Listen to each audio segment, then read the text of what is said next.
Здравствуйте. Какими бы вы ни были замечательными родителями, в каких бы замечательных условиях ни жил ваш ребенок, эпизодически он все равно будет кашлять. Кашель и лекарства от кашля. Тема нашей сегодняшней встречи. Пойдемте поговорим. Спонсор програми Kinder Bio-Vital. Пишайтеся вашим розумником.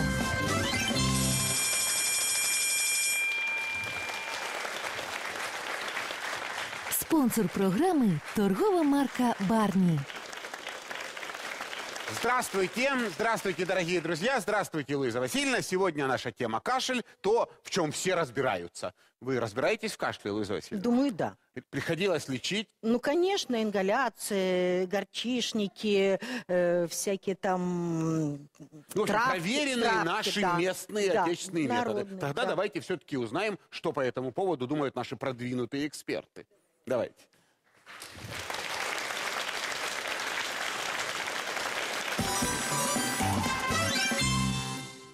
Когда-то у меня был очень сильный кашель, сильный, на весь город, но сейчас у меня спокойный кашель. Надо пить лекарства, таблетки смотреть.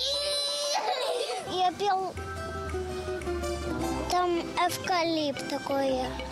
И лекарства такие зелененькие. Они немножко горьковатые, немножко сладенькие даже. Есть одна бутылочка, там по капле падает в рот. Это мое любимое как раз. И тут сиропчик сладкий. А вот на вкус как сахар. Когда я кашляю, мама смотрит, или у меня горло красное. Чтобы оно не было таким красным. Сбивала температуру, давала пить горячий чай. Мама намотала на палец ватку. Потом намазала таким перекисью. А потом я открыла рот, и мне она помазала. Когда мы шли к вам, я кашляла еще. Я вот так кашляла. Вот так. Правда, это потому что я в холодной времечке звали, а я ничего.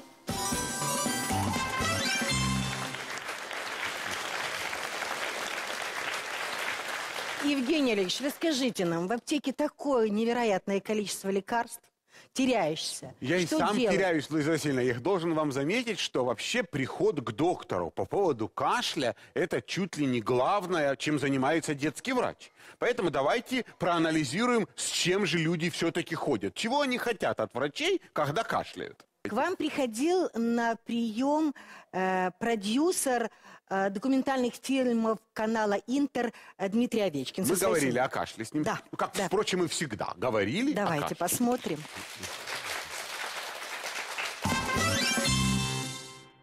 Папа Дима, мама Ира, Максим и Ульяна. Это семья Овечкиных. Ульяна уже полгода кашляет. Полгода – это 6 месяцев. 6 месяцев – это 180 дней. А 180 дней – это 4320 часов. Нет, достаточно. 4321 час. Мы проведем у доктора Комаровского, сказал папа. Да, он даст нам что-то таблетки. Кашель прекратится. Поддержала его мама. У нас с февраля месяца практически всю зиму Ребенок кашляет. Смотрите, но мы ведь с вами прекрасно понимаем, что кашель не является болезнью, да? Кашель – это симптом болезни какой-то, да? То есть мы, собственно говоря, не лечим кашель. Мы должны понять, что если ребенок полгода кашляет, да, то значит полгода ребенок болеет какой-то болезнью, да, которая сопровождается кашлем. Отсюда вопрос, а какой болезнью ваш ребенок уже полгода болеет? То есть, если же мы не знаем болезни, мы же не можем вылечить ее симптом, правда? Избавиться от него. Вопрос к маме, к папе. А чем же вы болеете полгода? Что подрывает иммунитет ребенка? Нет, не иммунитет, Дим, не иммунитет. Чем Вопрос в другом. Какая болезнь сопровождается кашлем? Что такое кашель? Почему он бывает? То есть в легких вырабатывается избыточное количество слизи. Да. И организм, вот кукла у нас не кашляет, у нее ничего не вырабатывается, да? Вот. Так вот, в легких вырабатывается повышенное количество слизи, и от этой слизи организм избавляется посредством кашля. Да. То есть есть какая-то причина, из-за которой в легких вырабатывается много слизи. Причиной этой может быть инфекционные болезни и аллергические заболевания. Да? То есть это либо вирус, либо бактерия, либо аллерген, либо неудовлетворительные свойства воздуха. Ну, например, в комнате жарко или пыльно, и ребенок все время кашляет, освобождается от этого. То есть вот поэтому прежде всего мы должны подумать, привлечь докторов и поставить диагноз. Что это у нас такое? Тогда у нас с вами возникнет алгоритм лечения. Обратите внимание, ребята. Вот смотрите, мы произносим сплошь и рядом такую фразу. Избыточное количество слизи, да? От которой организм избавляется. И теперь мы должны понимать, а вот представьте себе, в организме много слизи в легких, а мы назначим лекарство именно от кашля. Смотрите, от кашля, который убирает кашель. Что произойдет с этой слизью? Она будет оставаться. Она будет накапливаться в легких, да?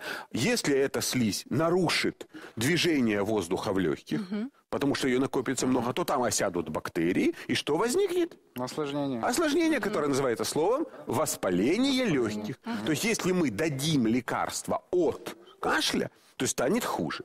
Есть другая группа лекарств, которая называется отхаркивающие лекарства. То есть что эти лекарства делают? Они увеличивают количество слизи, увеличивают. Но слизи это такая жидкая, ее легко откашлять. Но давайте подумаем, у ребенка избыточное количество слизи. А мы назначим отхаркивающие средства. Что произойдет? Он станет кашлять еще больше. Да? То есть получается, что все-таки главное в лечении кашля – это то, что ваша мечта, мечта людей о золотой таблетке в лечении кашля, она тупиковая. Самое опасное, что только может быть в лечении детей, это назначить ребенку одновременно лекарство от кашля и отхаркивающие средства. Понятно, что если, не дай бог, одновременно вы дадите лекарство, разжижающее мокроту и, естественно, увеличивающее ее количество, и плюс отключите кашель лекарством, то вы практически с огромной вероятностью получите что? Ухудшение реальное. То есть сами себе риск осложнений увеличите. А дети имеют главную особенность, и вот на это вы должны обратить самое принципиальное внимание. Почему с кашлем у детей ситуация обстоит намного хуже, чем с кашлем у взрослых? Потому что, когда ребенок кашляет, очищает легкие, то у него работает так называемая дыхательная мускулатура. Сокращаются мышцы, которые выталкивают вот эту слизь. Так вот, принципиальная особенность детей, именно детей, состоит в том, что их мышцы дыхательные намного слабее, чем мышцы взрослых. Поэтому мокроту откашлять детям намного сложнее. Поэтому, когда мама принимает отхаркивающее лекарство и кашляет всю ночь, это ее проблема. Ничего здесь страшного нет, кроме того, что маме не до папы. Да? Ну, а вот когда ребенок принимает отхаркивающие средства, то очень часто он просто не в силах откашлять ту дополнительную слизь, которая вырабатывается. И мы, используя эти лекарства, не только создаем бессонную ночь, но и приводим к тому, что утром мы вызываем доктора, потому что он же всю ночь кашлял, а доктор говорит хрипы. Хрипы. А хрипы это не потому, что болезнь такая, а потому что мы вовремя помогли. Поэтому надо понимать, что отхаркивающие средства это не простенькие безрецептурные лекарства, которые мама с папой назначают. Это лекарства, которые требуют обязательного участия доктора. Вот смотрите, у ребенка влажный, продуктивный кашель. Молодец. Молодец, смотрите. Да? Почему? Вот что с ребенком происходит? Ваш ребенок вот сейчас, перемещаясь, Ульян, иди ко мне. Иди ко мне, котеночек. Иди сюда, зайка. Иди ко мне. Вот обратите внимание, у этого ребенка текут сопли. Да? Так вот сопли у детей сплошь и рядом текут не только сюда, вперед, но и назад, по задней стенке глотки. И когда они в глотке накапливаются, то что с ребенком происходит? Он кашляет. Понятно, да?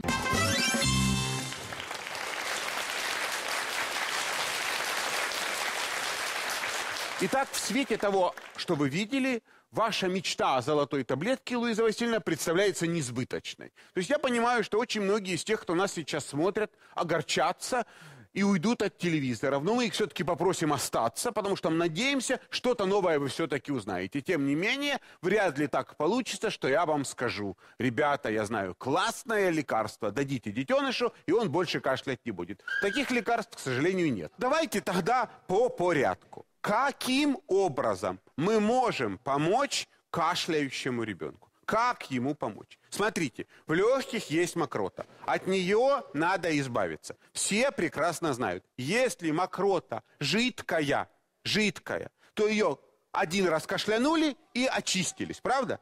Если мокрота густая, то откашляться практически невозможно, правда? Да. И тогда мы мучаемся, кашляем. Теперь как нам сделать так, чтобы мокрота была жидкая? То есть я еще раз обращаю внимание, самое главное правило. Кашель не лечат. Лечить кашель – это неправильно. Мы должны облегчить кашель. То есть кашель – это защита, да?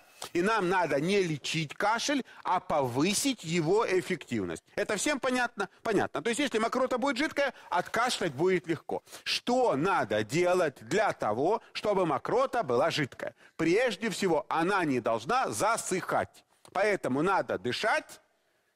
Мы уже 100 раз об этом говорим, но без этого никуда. Поэтому если будет воздух сухой и теплый, никакие лекарства вам не помогут. Поэтому для начала надо дышать чистым, прохладным, влажным воздухом. Это первое. Второе.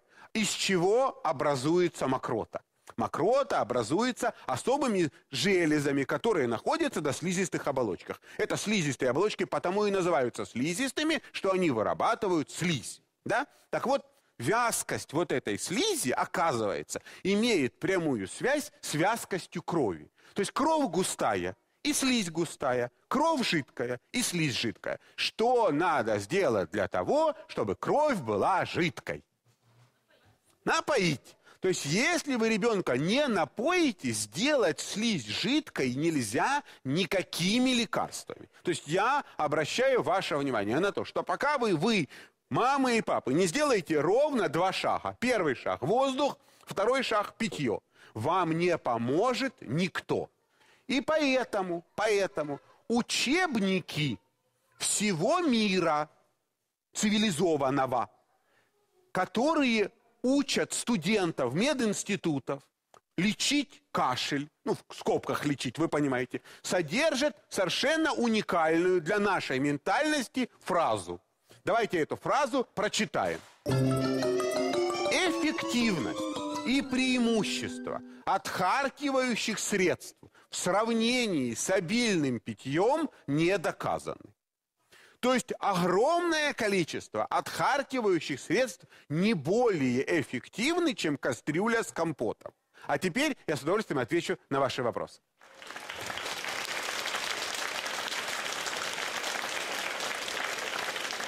Скажите, доктор, возможно ли по характеру кашля определить, это аллергия или инфекция? Или, возможно, еще какие-то причины кашля?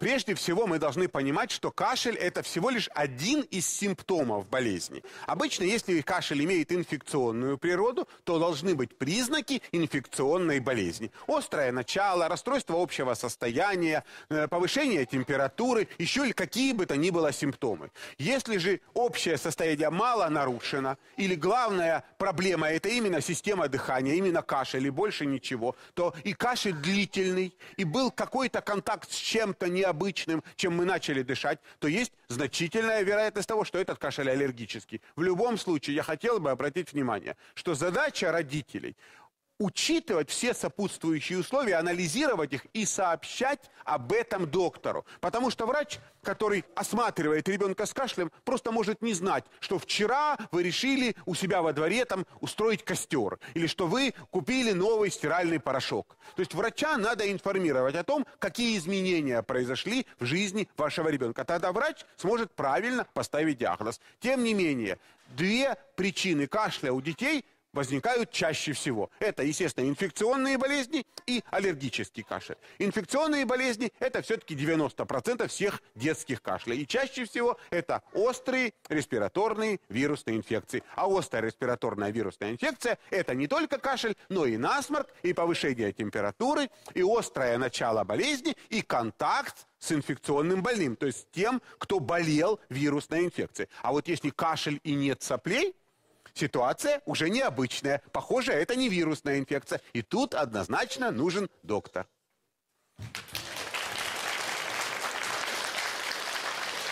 Доктор, у нас ребенок переболел ОРВИ и остался незначительный, нечастый такой влажный кашель. Педиатр нам приписал сироп от кашля, но после этого кашель усилился. Почему? Ну, для начала я вовсе не уверен в том, что вам назначили сироп от кашля. Отхаркивающий. Вот вы имеете в виду именно отхаркивающий сироп. Да? В чем механизм работы отхаркивающих средств? Они увеличивают объем мокроты. Увеличивают объем мокроты. Естественно, если у вас был кашель, и вам дали отхаркивающее средство, то что с вашим кашлем произошло? Вы стали кашлять сильнее. То есть отхаркивающие средства для того и придуманы, чтобы усиливать кашель. Если вы дали лекарство отхаркивающее, ребенок не должен перестать кашлять. Вот тут, наверное, надо расставить точки над «и» по поводу лекарств, которыми лечат кашель. И надо четко понимать, что есть две группы лекарств. Лекарства от кашля, то есть лекарства убирающие, отключающие кашель, и лекарства отхаркивающие, которые облегчают кашель, воздействуя на слизь, на мокроту. Это всем пока понятно? Понятно. Теперь давайте подумаем про то, ведь что такое лекарство от кашля? От. То есть мы же уже много раз сказали, кашель – это фактически спасение, да? Ну, без кашля, ну никак. Не будет кашля, болезнь будет протекать тяжело. Как же можно тогда вообще использовать лекарства от кашля?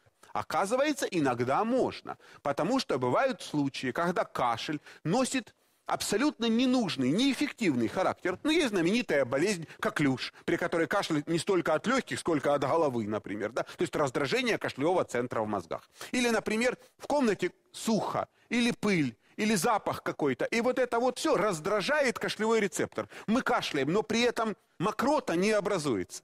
И вот такой раздражающий кашель обычно требует использования лекарств от кашля. Но это ситуации абсолютно нестандартные. То есть все ситуации, когда ребенок кашляет, и ему кашель не нужен, это ситуации опасные. Поэтому лекарства от кашля, лекарства, отключающие кашель, назначают только врачи и больше никто. Об этом даже речи быть не может, чтобы вы пришли в аптеку и купили лекарство, которое подавляет кашель. Кстати, такие лекарства бывают двух видов. Огромное количество таких лекарств наркотического действия. Но есть лекарства не наркотического действия. То есть к наркотическим лекарствам даже возможно привыкание. И ряд лекарств наркотического действия продаются в этой стране без рецепта. Что, как это ни удивительно, и входят в состав лекарств от кашля. Их можно купить в аптеках. Наркоманы знают про все эти лекарства. Они в аптеках продаются.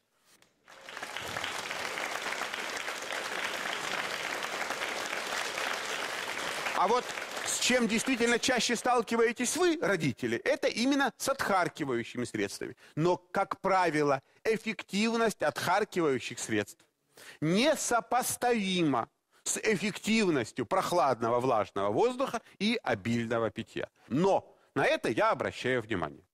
Есть огромное количество по-настоящему безопасных отхаркивающих средств. То есть это отвары, настои трав, которые продаются в аптеках в огромном количестве, абсолютно безопасные, очищенные, с прекрасными добавками, очень вкусные. Очень-очень-очень. И на любой вкус, и на любой кошелек. И когда вы берете эту очень красивую бутылочку, на котором нарисован листик, то ли плюща, то ли подорожника, и капаете это в ложечку и даете вашему ребеночку, то вы чувствуете себя нормальными, полноценными родителями, которые не пожалели для своего ребенка ничего. И я не имею ничего против таких вариантов лечения, ибо нервная система мамы – это может быть намного более хрупкое явление, чем бронхи ребенка. Но я еще раз хотел бы обратить ваше внимание на следующее. Есть болезней нижних дыхательных путей, то есть бронхиты, пневмонии, и болезни верхних дыхательных путей, ну, всякие сопли, фарингиты и так далее. Естественно, при лечении болезней верхних дыхательных путей, верхних, отхаркивающие средства ничего дать не могут. А болезни нижних дыхательных путей, то есть бронхиты и пневмонии, родители никогда не лечат самостоятельно. Понимаете? То есть, с одной стороны, если вы пошли в аптеку, чтобы лечить лекарством болезни нижних дыхательных путей, то как вы туда самостоятельно без доктора попали? А если вы решили полечить отхаркивающим средством насморк или покашливание, так это приведет только к тому, что вы будете кашлять еще сильнее всю ночь.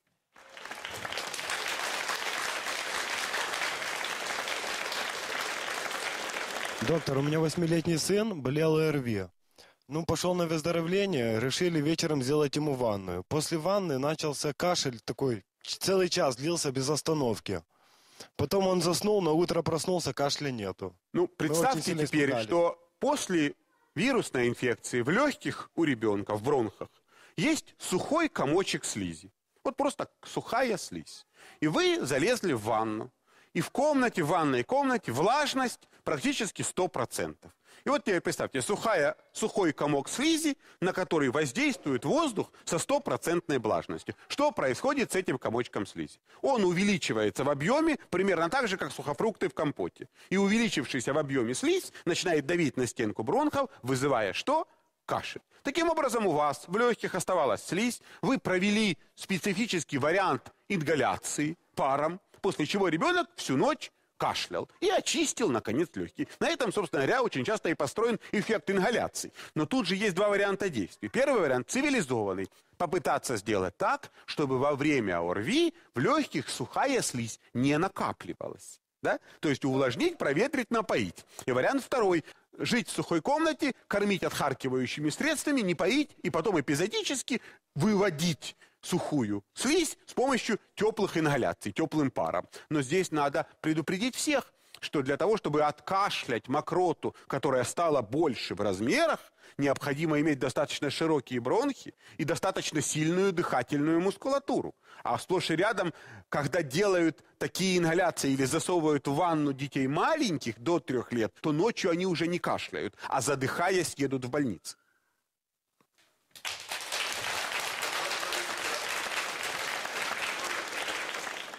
Евгений Олегович, вот вопрос по поводу дачи лекарства от кашля детям до 3 лет. Знаю, что это как бы лучше, наверное, и не давать.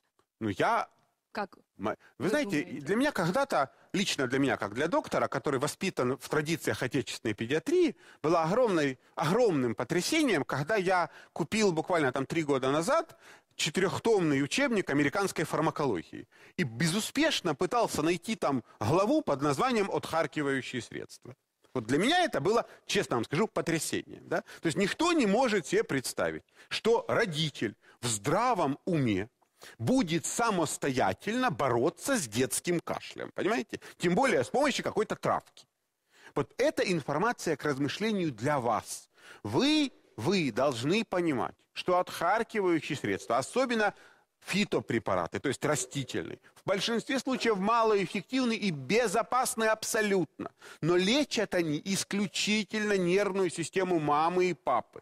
И я хочу, чтобы мы все задумались над тем, что когда у ребенка кашель, то прежде всего в голову мамы и папы должна прийти совершенно другая мысль. Мысль не о том, какую таблетку я сейчас дам этому ребенку, а мысль о том, что мешает ему кашлять.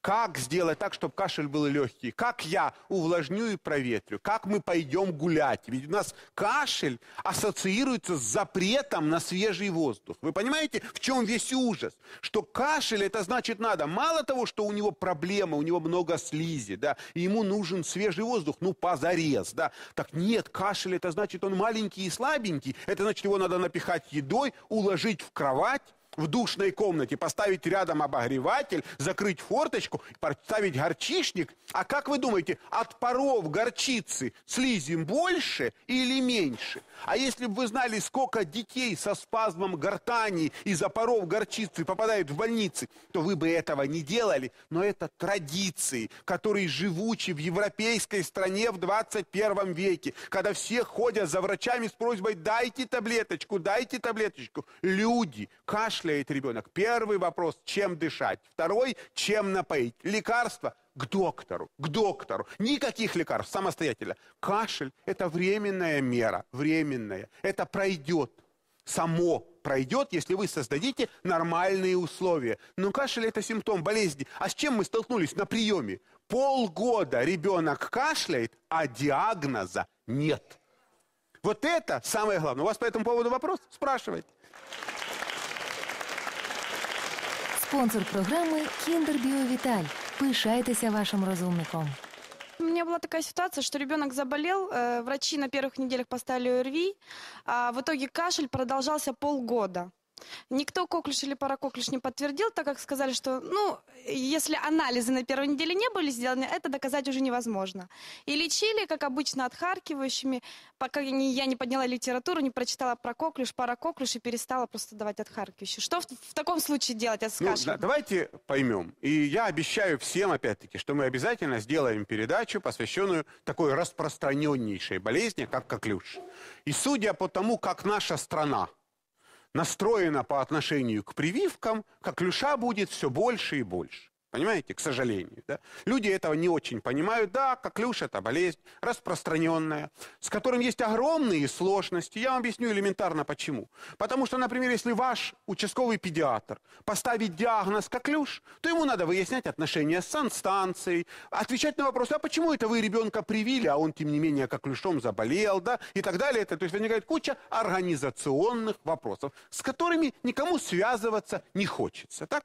Тем не менее, вы должны понимать, что если у ребенка длительный приступообразный кашель, который заканчивается рвотом или с покраснением лица, то это, конечно же, коклюш. И не имеет никакого значения, сдали вы анализы, не сдали вы анализы. Ибо в любом учебнике педиатрии написано, что коклюш – диагноз клинический. Он ставится не по лабораторным данным, а по конкретной симптоматике. Понимаете? И мне приходилось и диагноз дифтерия в своей жизни ставить без выявление дифтерийной палочки, и коклюш многократно ставить. Но, тем не менее, у нас очень часто получается, что врачи живут одной жизнью, а санстанция другой жизнью, а родители с детьми третьей жизнью. Но нам-то надо сделать что? Нам надо, чтобы лучше было. Кому? Вашему ребенку. А при коклюше, когда перевозбужденный кашлевой центр, и вы дадите откашливающие средства, так что будет с ребенком? Он будет кашлять еще сильнее. А как лечится коклюш?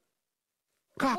Воздухом. Ну так и лечите. Поэтому если вы не используете ненужные лекарства, а выполняете главные принципы лечения кашля, проветриваете, увлажняете, гуляете и поете, то вы и коклюш таким образом лечите. Вот и лечите. А подробнее мы, конечно же, об этом поговорим. В общем, нам еще есть о чем говорить.